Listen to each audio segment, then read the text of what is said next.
Hello and welcome to the Gooner Talk, back again with you guys for another episode of our Raw Reaction series, and specifically the Arsenal News Show. Hope you're doing good. Hope you're doing well. Just move my microphone a little bit closer so it's easier.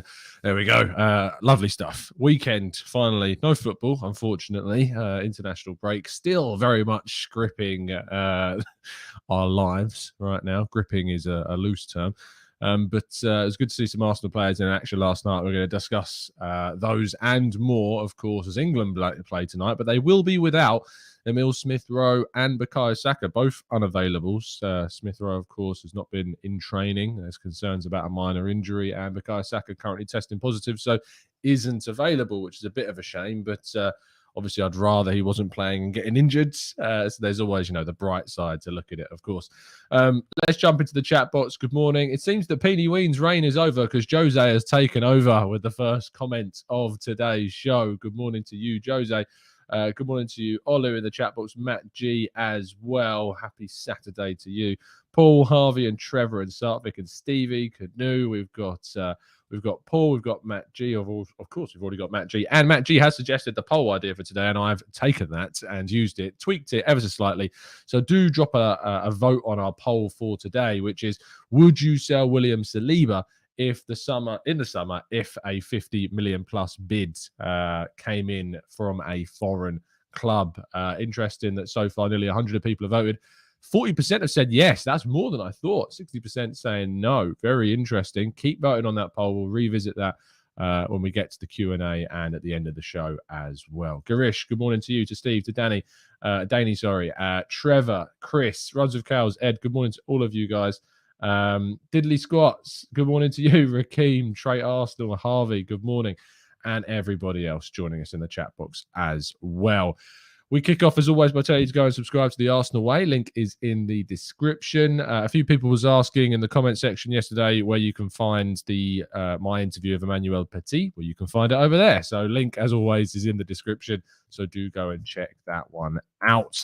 And always go and have a read of some of the pieces that have gone out on football.london from myself. Yesterday, came out early this morning, a piece talking about how Arsenal need to use the Cedric situation carefully to basically benefit themselves so they could end up with their own Trent Alexander-Arnold. Yes, sounds a little bit crazy. It is all explained in the piece. So I recommend going and checking that one out before you make any judgments on that one. Moving on to the first story, Martin Odegaard scored a brilliant goal for Norway. If you haven't yet seen it, I'd go onto Twitter and type his name and it will come up on the screen. So do go and check that out. I don't know if it's inside or outside. It was ever so close from being inside or outside. It's kind of on the precipice of the corner of the box, and he just curls it into the top left-hand corner from the right-hand side of the box. Part of his game that he needs to be doing more of for Arsenal, scoring goals, and we want more goals, and it was a brilliant, brilliant goal from him. So certainly go and check that one out. Nicolas Pepe also scored in Ivory Coast's 2-1 loss against France. Another good finish with his right foot this time. Really good to see him scoring with his right foot. Lovely bit of skill that we've often seen on the right-hand side for Arsenal. Breaking to the right-hand side of the goal and smashing it in with his right foot. Really, really solid. And a celebration. Maybe he was aiming it at me. Possibly he could have been aiming at me. I mean, you look at what he's doing. The I can't hear you. I mean, maybe he's been watching the show. Certainly aimed at me, it seems. William Saliba made his debut in that game against France. And this is kind of one of the bigger stories of the day. Not loads, as you can imagine, on a Saturday during this time. But William Saliba came on to make his debut for France. And he came off the bench. There was rumours that he may start the game. Those rumours didn't turn out to be true, but he did come off the bench, which is absolutely great. I love seeing these young players get opportunities on the international stage. It was great seeing Omar Rekic play for Tunisia in the African Cup of Nations at sub 20 years of age. Saliba making his debut a couple of days after his 21st birthday. And the roars in the ground. I mean, it was, to be fair, in Marseille Stadium, so it's unsurprising there were so many cheers for him. But yeah, fantastic stuff to see Saliba come on the pitch. Not so fantastic is that supposedly there is plenty of interest growing in Saliba from England, from Spain, and from France. And a lot of clubs are now monitoring Saliba's situation. There is a clear recognition of the player's quality and how good he is. There is expected to be interest from a number of clubs in the summer. Arsenal will need, in my opinion, to bat that away as much as feasibly possible and only accept a ridiculous offer if it comes in for him. But he's proving plenty of people right and wrong in regards to how good that he is. I think, we talk about improving Mikel Arteta wrong. I'm not sure it's necessarily that cut and dry. I think that, it's been managed. There's been some issues in the past that have been owned up to, and they recognise the mistakes made during 2020. But since that point, I think he's been managed pretty well, especially since the start of 2021. We've got him a couple of very good loan moves. And whilst I was critical of him going to Marseille, and I would have preferred to maybe have seen him go to a Newcastle or somewhere like that for this season in the Premier League, I think this loan move has been absolutely fantastic for him and has definitely raised his level significantly so that now he's playing in the French national team. So brilliant stuff from him. And that kind of concludes things other than the one headline story that we've got, which I imagine we'll spend a little bit of time on. And that was news coming out from Brazil yesterday, which was that Tite, who is the Brazilian head coach and has been a Brazilian coach for some time, worked with Edu in the Brazilian national team and Corinthians too.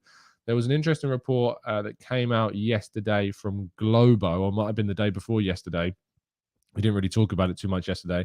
This has now been debuffed. The story basically was that Edu had supposedly been in negotiations with Tite to discuss the possibility of him becoming the Arsenal manager in the future. In fact, I'll get you the exact quotes because I did a piece on this yesterday. The quotes were from Eric Faria of Brazilian outlet Globo TV. He says, and the quote just disappeared off my screen. Hold on, let me find it.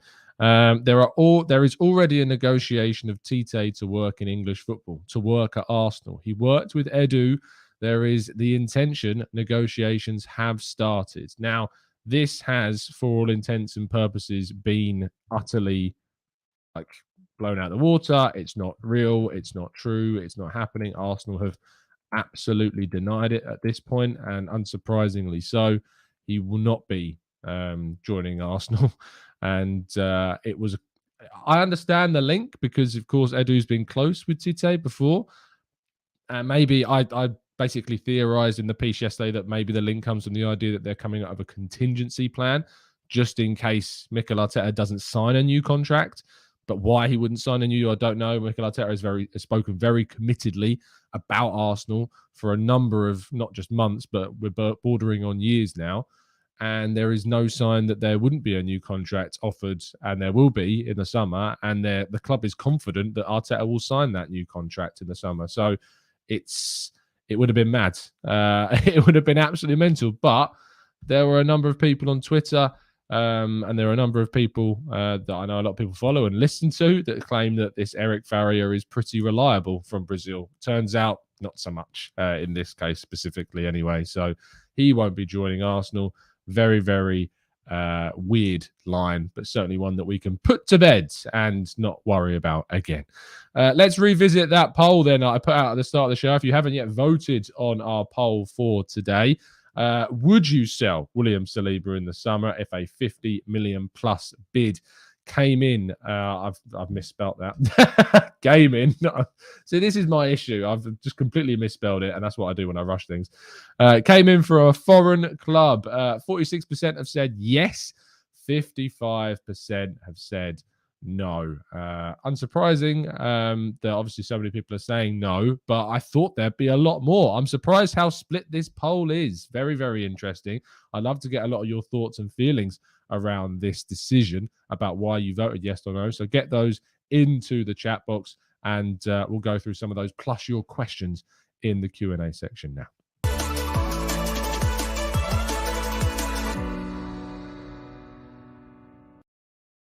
Okay, let's jump into the chat and see what you guys are saying. Let's see what answers you've got.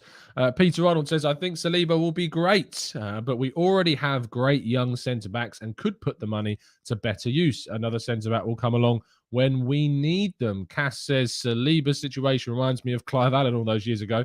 Signed for the club and never played for the club before getting sold. Saliba is good enough to play for Arsenal, but we will see.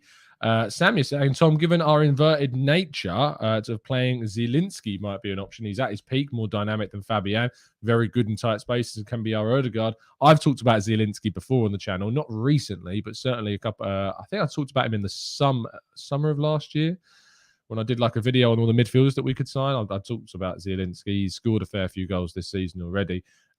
Why not? Certainly so.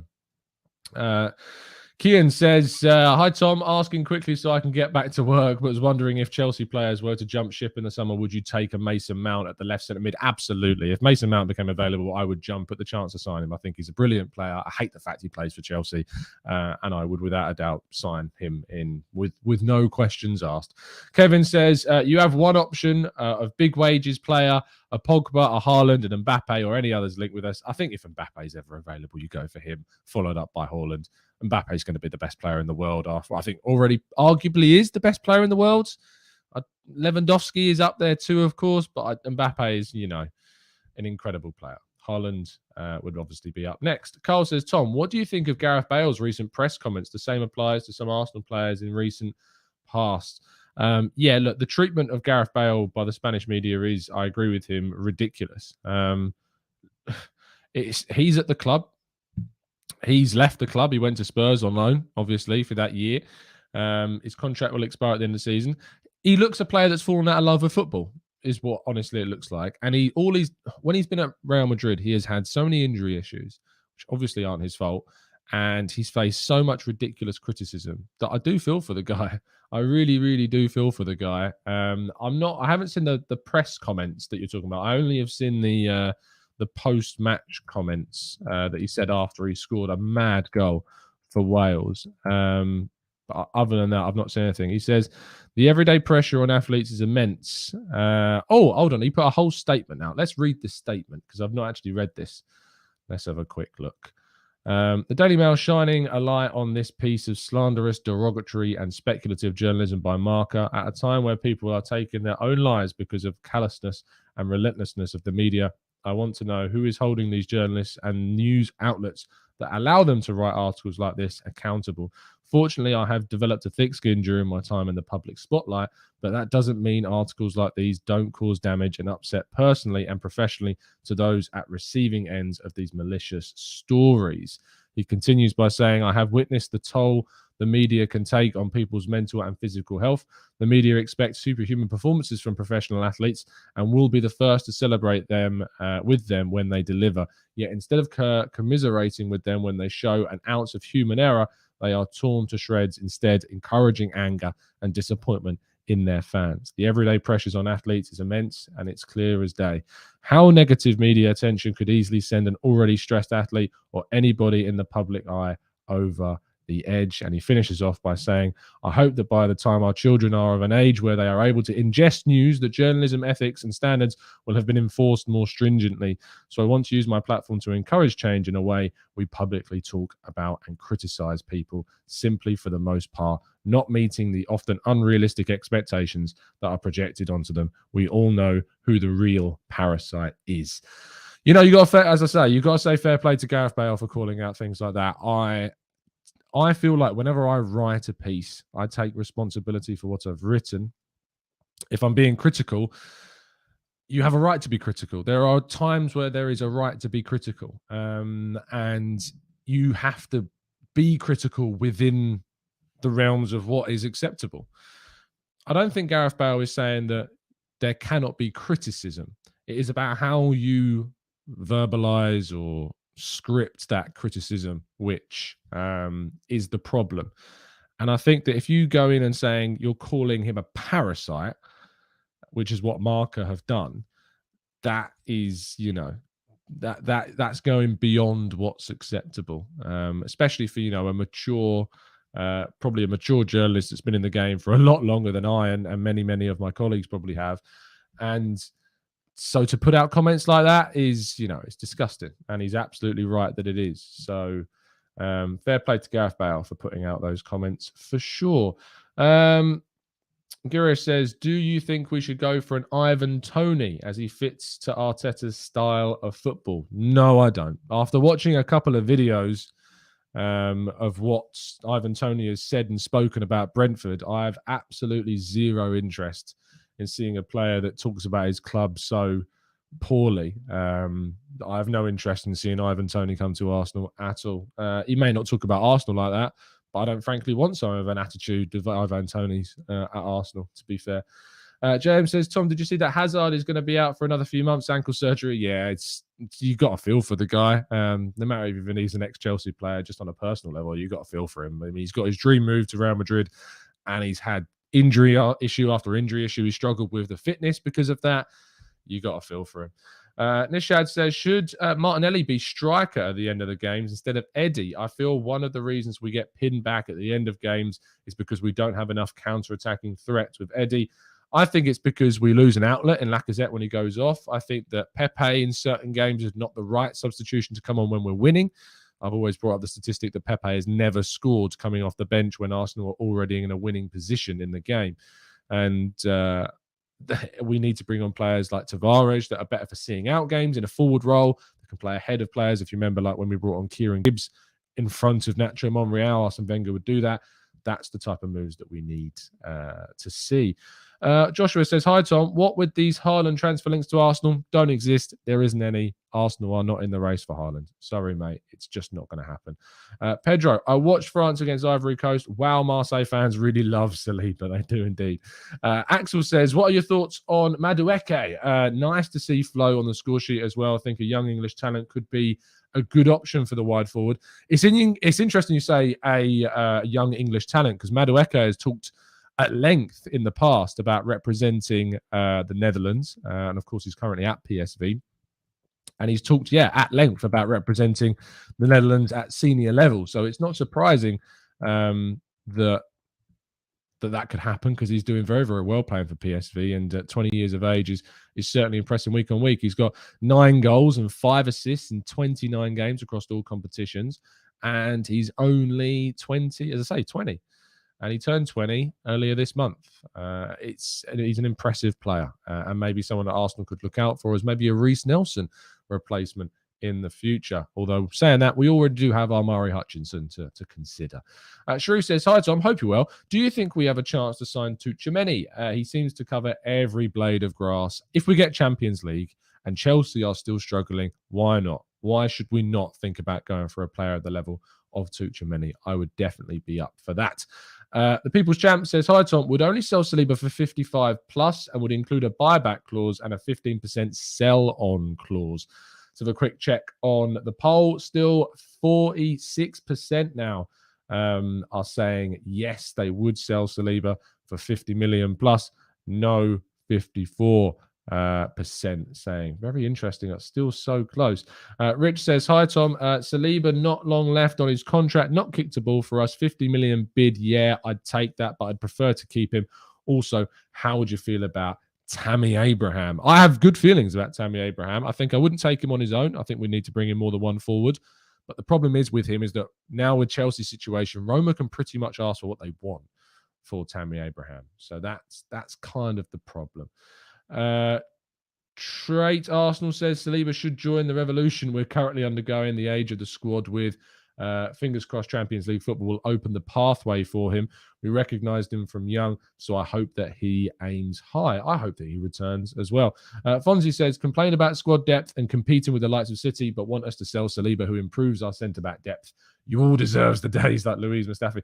I think, Fonzie, what you're missing, the point is, though, is that if you move Saliba on, it doesn't mean you don't bring anyone in. And I don't think anyone's pointing that out and saying that if they'd move him on for 50 plus million quid because of the years left on his deal and the uncertainty around the player, they wouldn't then go out and bring a very solid centre-back in to cover that area too.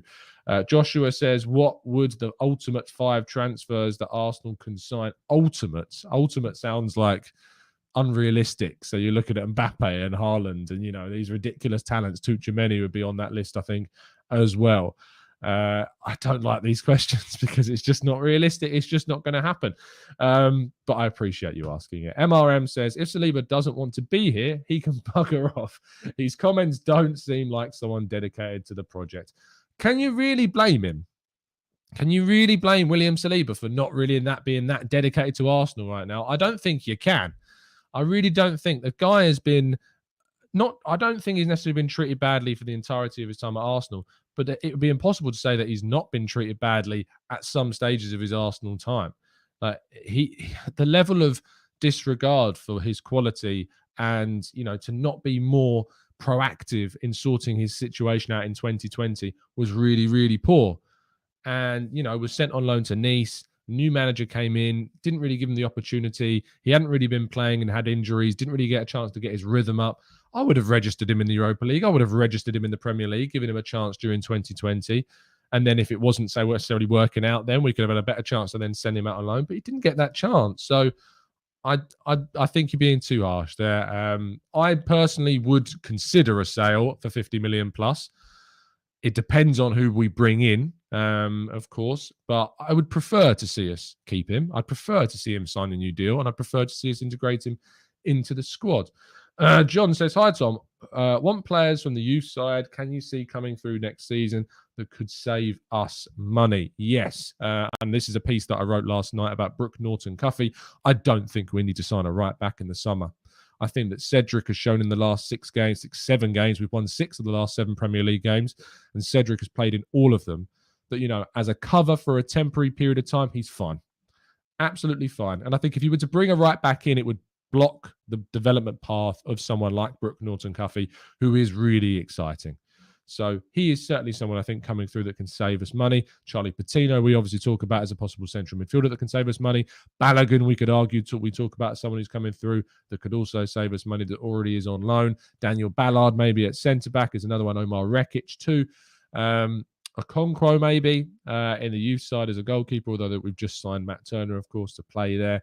And Amari Hutchinson in a wide area, maybe that we have already got him. Salah Radin in central midfield, Tim Akinola. There are loads of really good talents coming through the Arsenal ranks. Keep your eyes on them for next season. JM says, Tom, do you think Saliba would have the mental strength to bide his time and fight for his first place with Arsenal? I don't know. It's impossible for me to know. I don't know at all whether or not he would, because he's only been given opportunities at Nice and at Marseille in the last 18 months. And he's taken those opportunities. Will he be expecting to play every single game coming back to Arsenal? He can't expect that because of how good White and Gabriel is. But if he wants to get into a top team, and you look at the best centre-backs, they're at the best clubs. And if you want to get into a team that's, around that level of Arsenal, then you're going to have to fight. If you want to play at Marseille next season, if you want to sign for Marseille, then sure, you're going to get into Marseille's team, a team that are going to come behind PSG most seasons, pretty much 9 times out of 10, 99 times out of 100 are going to come behind me at PSG. Are not going to go far in the Champions League because of the restrictions around that side. They're facing a transfer ban soon. If you want to go and join them, join them. I'd question that decision personally, with respect, but I'd come and fight at Arsenal, or if you think you can get into a Real Madrid or a Bayern Munich, go and do that. Let's scroll down. FRMR says, do you think Jonathan David has shown enough to earn a move to Arsenal, or does he need to score 20 goals this season to warrant? I think asking a striker that plays a lot in a 2-striker system to score 20-plus goals is always going to be difficult. But I also think that he's showing loads in regards to more than just goals of what he's bringing this season. He's already, I think, pretty much matched his best goal tally already. He's on the up. He's always improving. He's only 21, 22 years of age. International, leading the line as a sole striker for that team as well. Look, I think there's loads to come from Jonathan David, and I would sign him at Arsenal alongside a more physical Schick or Nunez type forward in the summer. Anderson says, Cedric and UCL Knights, don't joke with that one, Tom. Look, Cedric as a backup is fine. I'm not expecting him to be the starting right back in the Champions League. I'm expecting him to be a backup. You think about Liverpool, and you think about their options. Shimikas. I mean, would you have Shimikas as your starting left back? Probably not. But Liverpool have him as their starting left back if Robertson is out, because he's a competent option. And Cedric has proven to be a competent backup to Tomiyasu. And so I would allow us to try and bring through someone like Brooke Norton-Cuffy instead. Scrolling down, Cass says, if Saliba is sold, who would you like Arsenal to sign as a replacement centre-back? Or is there someone within Arsenal who could come in? Look, you've got Ballard, you've got Rekic. You'd have to assess how good they are and what you're expecting from them. In terms of centre-backs that are out there, I mean, I really like Pau Torres at Villarreal. I think he's an option. Scored the other day, actually, for Villarreal in their Champions League game against Juventus. He's someone I like and I would look at as a possible option. Who else could you look at? Is it Badiashile at Monaco? Let me have a quick check if I'm talking about the right person. Badiashile, centre half for Monaco. He's another one I think is definitely worth looking at. 21 years of age now. Only played 15 games this season. Is he injured? Has he had an injury? He's had a hamstring injury. Okay, that's why. But yeah, he's certainly very, very highly rated. So why not go for someone like him? Ronald Araujo, says Christopher. Maybe he's the one as well at Barcelona. But I don't know why Barca would let him go if he's so good. Rich says, Tom, what do you like about Schick? I've looked at his previous seasons and his goal-scoring record. Hasn't been fantastic until he hit the Bundesliga. What turned your head?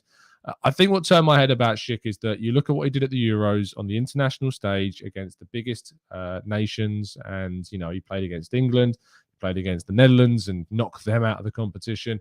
Scored that amazing goal against Scotland, and has taken that form from the Euros into the Bundesliga this season and has flourished. He's hitting 26, 27 next season. I think this is a guy that's like a coiled spring and is starting to see the effects of that absolutely explode. So yeah, I'm very open to the idea of Schick. Not on his own. I think we still need to sign a David alongside him. But I also think his qualities, his aerial threat, his different contrasting style to what we already have, all of those factors I think would definitely improve the Arsenal team. Craig says, hope we don't go for Isak. I just don't rate him, and not for the amount. I agree with you now. I mean, I say now. I was always very hesitant about Isak until the start of this season. And leading up to January, I was becoming more open because his form was better. But now... No, I have returned to my previous stance on Isak. Paul says, if Saliba is willing to sign a contract extension, if he wanted to stay at Marseille for one more season, I would keep him. I agree. That's fine. If he wants to sign a new extended contract till whatever, 2027, 5-year, a 3-year extension, and he wants to go on loan again to Marseille, I'm fine with that. I'm absolutely fine with that. But we do need that kind of guarantee about his Arsenal future. Otherwise, the idea of selling him is fine. And it's interesting that this vote is closing even more. 47% of you saying yes, you would sell him for a 50 million plus bid. 53% saying no. Igal says, what's Arsenal's expectations for next season if we get top 4 this season? Top 4, mate. That's the minimum expectation. We are building towards something. You don't go from qualifying for the top 4 to title challenges in a year, especially when the title challenging teams are Manchester City and Liverpool. But that has to be the aim. We have to build towards that. If you finish in the top 4 this season and finish outside or significantly worse off next season, questions would need to be asked about the situation and what happened.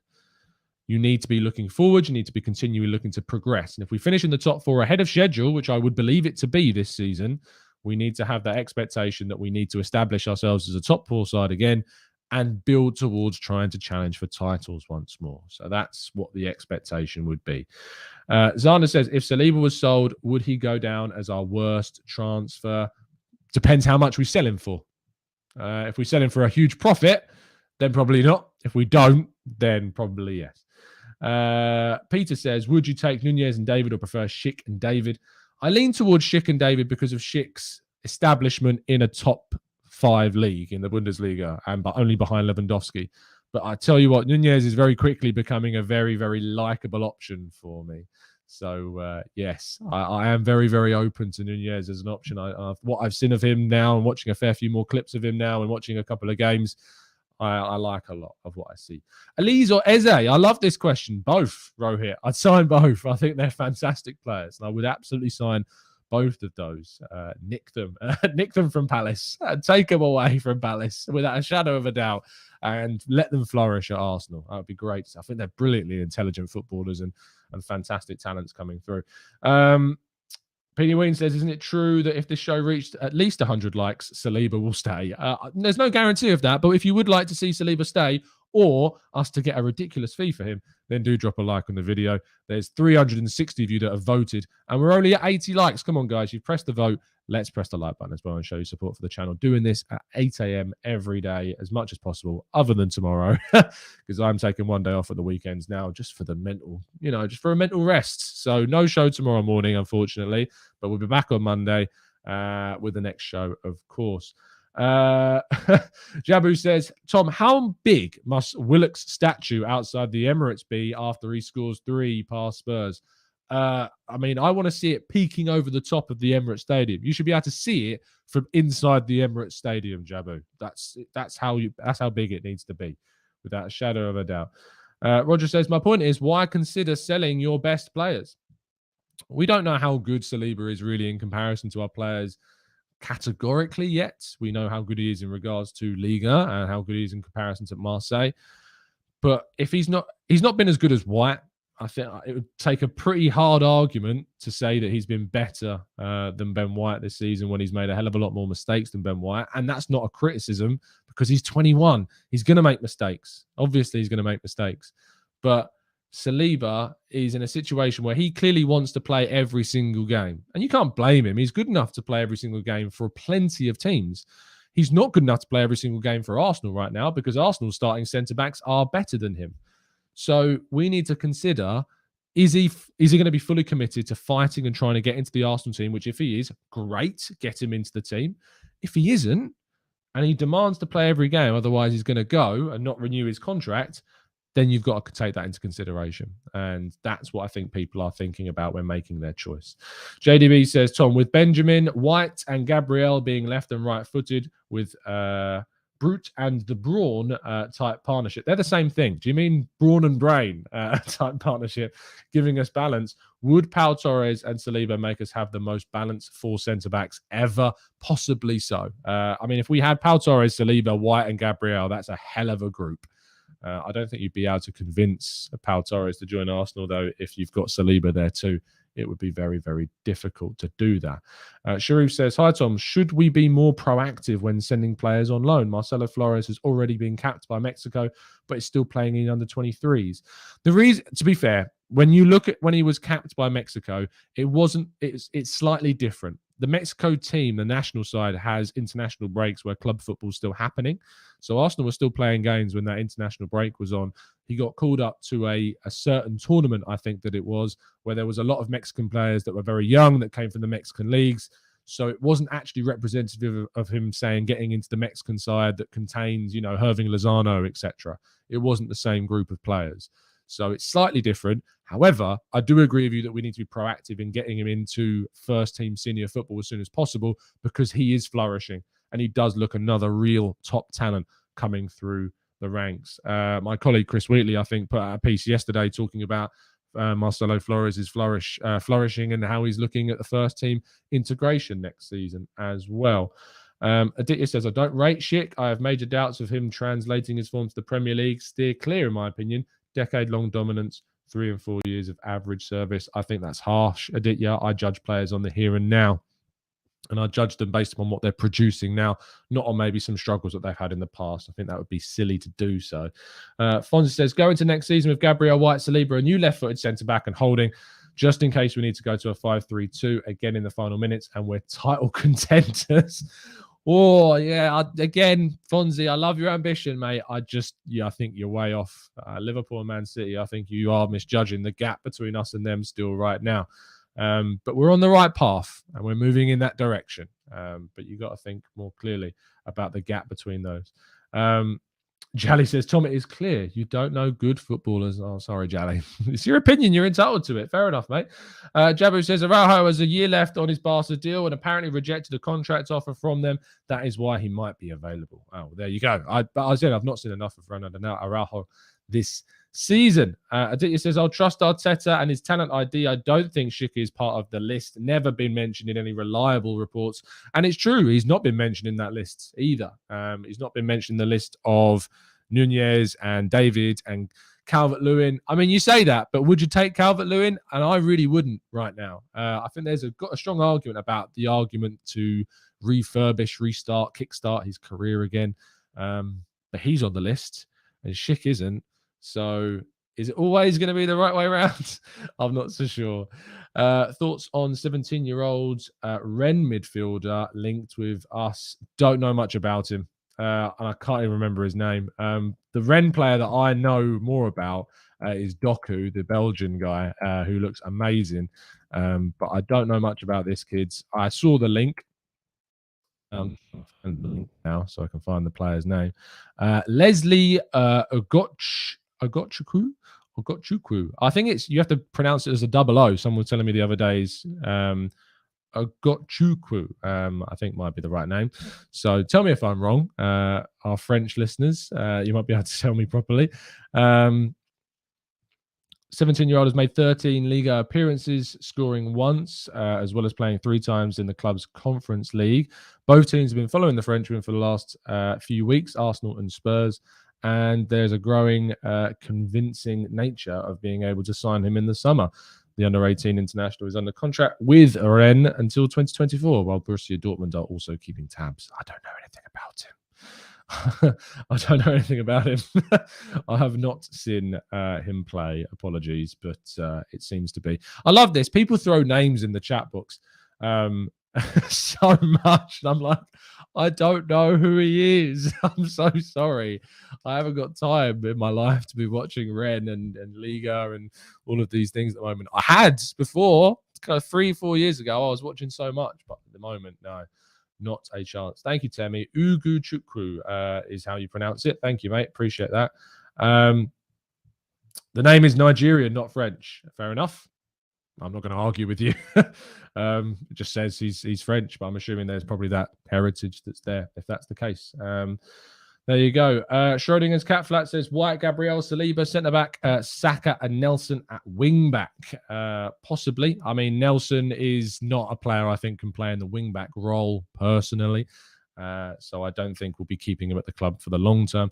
We'll have to wait and see. Axel says, depends on Calvert-Lewin is prepared to be a second option and fight for the spot with another player like David, etc. In my opinion, I think that if we were to bring in, say, Calvert-Lewin, you would have to bring him in alongside someone else without a shadow of a doubt. There's a lot of people saying it's definitely Nigerian. So there you go. It's a Nigerian name. So that's why. Who is the Aston Villa player that we were linked to? Aston Villa.